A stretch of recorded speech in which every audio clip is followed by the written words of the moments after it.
There's no shortage of skepticism surrounding BioWare's upcoming looter shooter, Anthem, a game that looks like it's going to be completely different from the kind of single-player story-driven experiences one usually associates with the Canadian developers. From what we've seen so far, it looks fun and visually impressive, but as is the case with most ongoing live service games, we won't really know where Anthem lands until at least a few weeks after launch, maybe even more. That said, many are quite excited and at least cautiously optimistic to see what BioWare has got brewing for their next big IP. So in this feature, we're going to be taking a look at 15 vital pieces of information on the game that we feel you should know about as we gear up for the game's final launch on February 22nd. The setup. Anthem takes place in a science fiction fantasy setting. The world of Anthem is one that's embroiled in chaos, where humans can only live behind the protective walls of a place known as Fort TARSIS, because the world itself is wild, untamed, and dangerous. They are protected by soldiers, known as freelancers, who equip exosuits known as javelins and brave the harsh wilds with their aid. As the primary driver of the story, a villainous group known as the Dominion is looking to take control of a powerful artifact known as the Anthem of Creation, and use its powers as a weapon. Storytelling.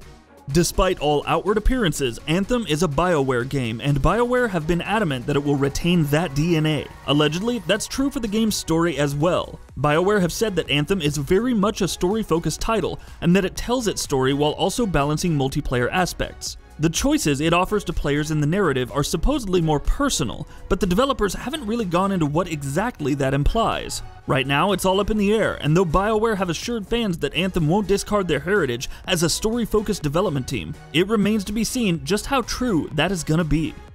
The exosuits. The exosuits, or the javelins, are the stars of the show in Anthem, of course. At launch, there are gonna be 4 of them. The hulking, tanky Colossus, who can take a lot of damage but also deal quite a bit of it. The Storm, which is a javelin that specializes in long-range fights with its elemental powers and not a lot of defensive capabilities. The fast-moving Interceptor, which is more of a support unit, and the Jack-of-all-trades Ranger, which is the first javelin that you'll get in the game. Ultimate abilities.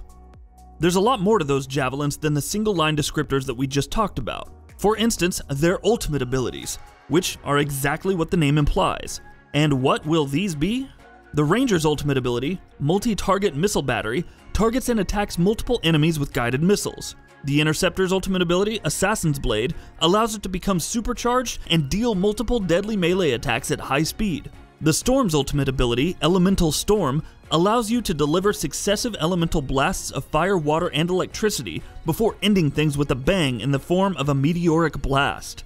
And finally, the Colossus's ultimate, called Siege Cannon, is an AoE attack that launches giant missiles that explode to cover a large area in flames. Fort Tarsis. While the main attraction in the world of Anthem is obviously its open world and the javelins that we can use to fly around in like Iron Man, the game will also have a hub area called Fort Tarsis, where players will be out of their exosuits and playing in a first-person perspective. This area will also be strictly single-player only, and will be where Anthem does most of its storytelling. Interacting with NPCs, making narrative choices, picking up quests, and side quests will all be done in Fort Tarsis. Strongholds.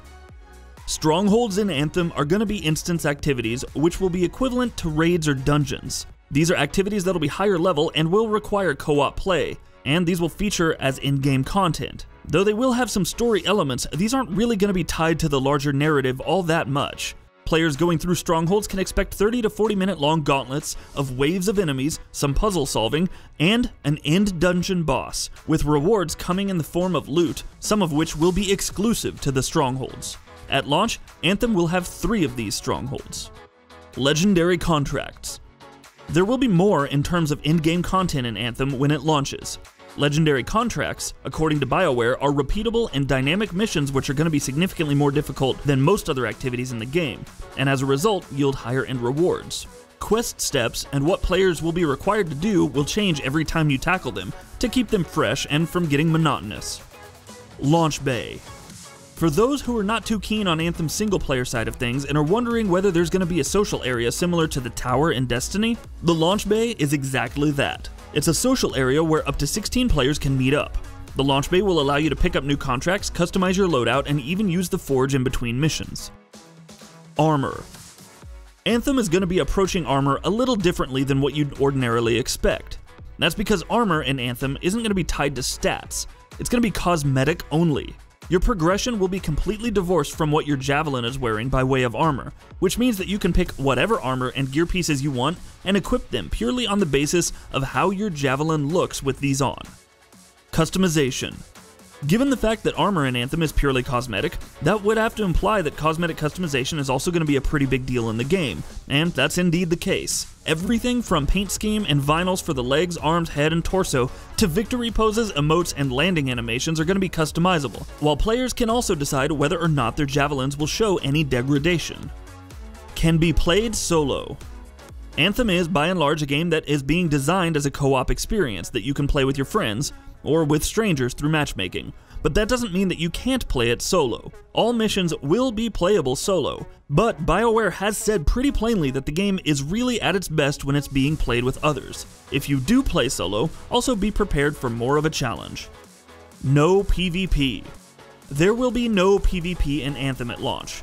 On one hand, it's easy to see why, because simply enough, it really isn't the kind of game Anthem is trying to be. But then again, on the other hand, as we remember all too well from the launch of Destiny, PvP is something that can help a game have legs in the weeks following its release. Not having enough in-game content to keep players hooked until the next wave of content drops is a very real concern for most who are looking forward to Anthem, and having PvP could help placate that a little bit. Then again, BioWare have said that they might just end up adding PvP down the line, so you never know.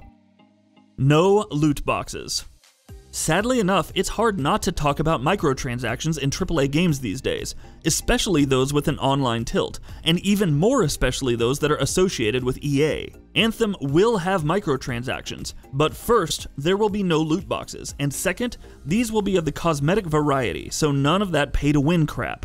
That being said, even things like how good your armor and gear looks is obviously a very important thing in a third-person looter shooter like Anthem, so the hope remains that EA doesn't monetize the cosmetic content too aggressively. Post-launch seasonal content. One of the interesting things that BioWare is planning to do with Anthem by way of post-launch content is to have seasonal content which offers communal storytelling. This content will consist of game-wide events and communal storytelling in the words of the developers, similar to what Fortnite does. What exactly that will look like and how it'll function in the context of the kind of game Anthem is does remain to be seen. Free DLC.